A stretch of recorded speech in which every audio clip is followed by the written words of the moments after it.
Okay, so we wanted to talk today about identity-based goals. This is a concept created by James Clear, and we will also put on the portal or membership site the interview between Brene Brown and James Clear. It's 2 episodes. It's fantastic. If you don't have time to read Atomic Habits, which is an amazing book, then you can listen to these 2 podcast episodes because they're phenomenal. And he pretty much goes through all of it.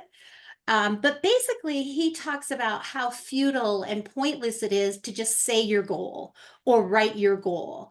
And in the book, he gives the example of you can say, I'm going to win the Olympic gold, but you've done nothing, basically. It's just words. And so, example on this image here, you can say, I'm going to pay off my bills. But what's more effective is to connect with the identity or who you want to become. And then you simply ask yourself, it's so much more brain friendly because then you simply ask yourself, would a person who's healthy do this? What would a person who pays their bills or who has financial fitness, how would they behave? And that sort of takes the internal resistance that our brains have out of the equation. So I want you to start thinking, you're going to need a pen and paper, but don't start writing yet. So start thinking about who is the you that you want to be. And I was going to give you a very recent example because I'm a big fan of identity-based goals, but I decided I'm going to give you a really super old one because it was very powerful and life-changing. So I have one son, he's 26, he's getting his PhD in physics, so he turned out fine. However, when he was 4, I was really having some trouble with him. He was a little shit in the morning. And I had, of course, a huge job and was doing the lion's share of everything at home. And I had this little 4-year-old who was really starting to push my buttons. And so initially, I had had a goal of be more patient, and I was failing miserably. So at one point, I sat him down and I said, instead of like start, stop, continue, I just shortened it for him and I said, I'm going to give you one thing I would like you to stop doing, and you give me one thing that you would like me to stop doing. I hardly finished the sentence and he said, I would like you to stop using the tone with me. And I thought, oh my God, how does this little shit even know what the tone is? But of course, I was a very efficient and, and very intense, impatient mother.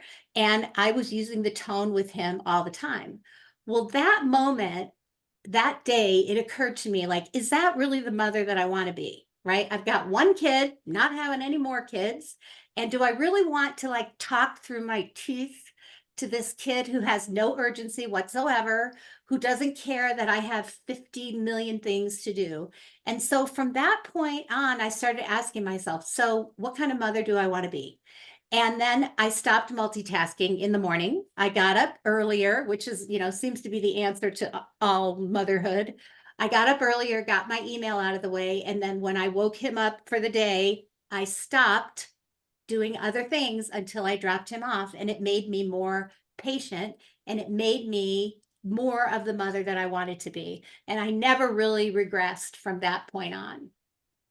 So I hope that example helps you to think about right now, this year, who is the you that you want to be, or who is the you that you're becoming? I have a quick video here to show you.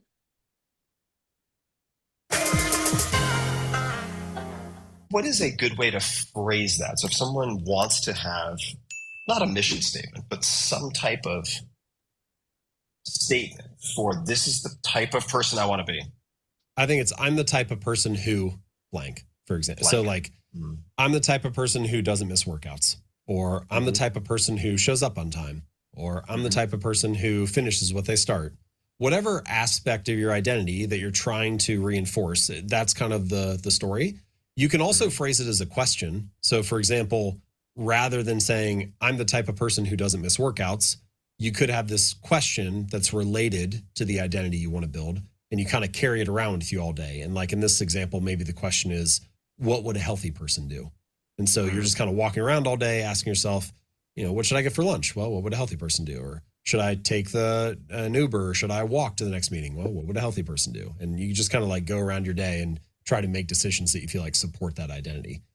But I think you start with, who is the type of person I wish to become? So let's say I'm the type of person who doesn't miss workouts. And then the second step is prove it to yourself with small wins. So which small actions, what little habits cast votes for being the kind of person who doesn't miss workouts? Well, maybe one thing is, rather than doing a 45-minute workout when I only have 10 minutes, I reduce the scope and stick to the schedule, and I do a couple sprints, or I do, 5 sets of push-ups, or whatever it is.